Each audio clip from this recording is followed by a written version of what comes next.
د پاکستان د لومړي وزیر انور الحق کاکړ بې ځایه او بې دلیله ادعاوي. کاکړ وایي د پاکستان 80% حملې د افغانستان اسلامي امارت کړي دي. انور الحق کاکړ زیاته کړې په پاکستان کې په زیات شمیر انتحاري حملې هم د افغانستان اسلامي امارت کړي او لا هم نور انتحاریان رالیږي. دا چې انور الحق کاکړ نور د افغانستان د اسلامي امارت په اړه څه ویلي دي او هغه ته د افغانستان اسلامي امارت جواب څه دی، بشپړ حال را سره هم د غروانه ویډیو کې کتلی سئ.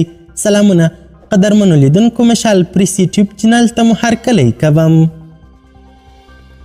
کاکړ وایي د اسلامي امارت له واک ته رسېدو وروسته په پاکستان کې انتحاري بریدونه 50% زیات سوي.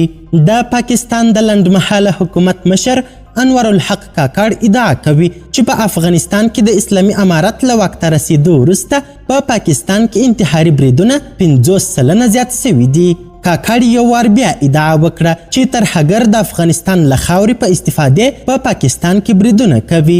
د په اسلام آباد کې یوې خبري غونډې ته همدا راز وویل چې په پاکستان کې د حملو په اړه د افغانستان اسلامي امارت حکومت ته معلومات ورکړي دي. د پاکستان سرپرست صدر اعظم وویل چې په افغانستان کې د اسلامي امارت له واک ته رسېدو وروسته دوی هیله درلودل چې هلته به دایمي سوله راسي او د ټي ټي پي په شمول به د پاکستاني ضد ډلو پر ضد سخت اقدامات وسي. خو د ده په وینا له بده مرغه د افغانستان د عبوري حکومت له واک ته رسېدو وروسته په پاکستان کې تروریستي پیښې 80% زیاتې سوي او انتحاري بریدونه بیا 50% ډېر سوي دي. کاکړ زیاته کړه چې اجازه به ورنه کړي چې د افغانستان خاوره د پاکستان پر ضد وکارول سي. ده ونه ویل چې په څه ډول دا کار کوي او یا یې تر اوسه پورې ولې نه دی کړی. دا یو ځل بیا پخوانۍ ادعا تکرار کړه چې ګڼې د پاکستان په انتحاري بریدونو کې 15 د افغانانو له لورې سوي او 64 تنه له امنیتي ځواکونو سره په وسلوالو نښتو کې وژل سوي دي. د پاکستان سرپرست صدر اعظم وویل د افغانستان اوسني چارواکي له دې ټولو حقایقو خبر دي. پاکستان په هرو 15 ورځو کې په مسلسل ډول احتجاجي لیکونه ور استوي. په غبرګون کې ذبیح الله مجاهد ویلي دي د پاکستان د وزیر کاکړ خبرې بې اساسه دي.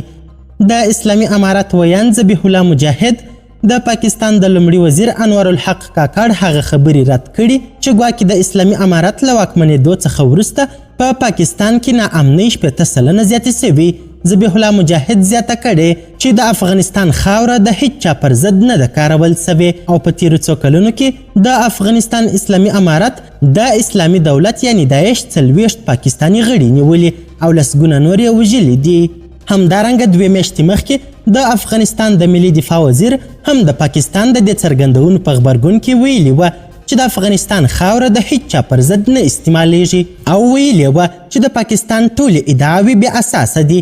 پاکستان د خپلې بې مسؤلیتۍ پړه پر موږ اچوي او غواړي د خپلو خلکو په سترګو کې خاورې وپاشي. قدرمنو لیدونکو، د ویډیو له کتلو مو نړۍ مننه. د لا زیاتو او نورو لحظه پر لحظه خبري مطالبو لپاره زموږ همدغه مشال پریس یوټیوب چینل سبسکرایب کړئ. تر بیا او بلې ویډیو ښه وخت ښې چارې. د الله په امان.